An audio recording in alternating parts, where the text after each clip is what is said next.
The winds of change are stirring, and in doing so have exposed some uncomfortable truths about Hazel Blears and her houses. The Prime Minister has denounced her actions after she avoided paying £13,000 in tax on the sale of a flat in London. Today, faced with the disapproval of her boss and speculation over her future, Ms Blears still appeared unabashed. The Prime Minister said that I'd acted entirely within the rules, as I've always said, but I also recognise that acting within the rules doesn't cut it with the public, and that's why I voluntarily paid my money back. And the Prime Minister's confirmed that, and as I say, this morning his spokesperson said very loudly and very clearly that I had his full support and he thought I was doing an excellent job.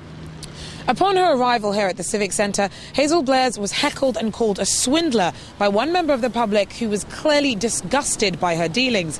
The criticism reflects the feelings of many ordinary people here in her Salford constituency, and now party officials are worried that the backlash could cost her seat. Salford is known as a strong Labour constituency. They've had it. They've literally had it, and Hazel Blears has caused it.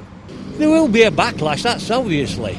I mean, even here, I can't see... Well, I think she'll get in because this is a Labour ward. Hazel Blears will get in, just because they're born Labour around here. But, I mean, she'll go down with a reduced majority, though. There's no two ways about it. Although Ms Blears had been enjoying the benefits of having designated her London property as her second home under Commons rules, she'd actually told the taxman that it was her primary residence, meaning that £13,000 of capital gains tax wasn't required. Mr Brown has said that it was totally unacceptable behaviour. I don't support it.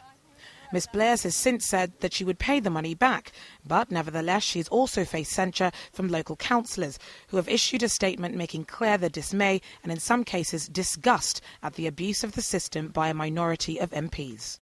Bury North MP David Chater is also at the centre of the Houses of Parliament scandal. He claimed nearly £13,000 in expenses for London property on which the mortgage was already paid off. He's claimed this was an accounting error, but the damage has already been done. The repercussions could have a widespread effect on the Labour Party. Tomorrow, a by-election is due to be held in Irwell Ward to select a replacement for the former Labour councillor James Humes. Many Salfordians will not be surprised if the vacant seat is filled by a representative of one of the challenging parties.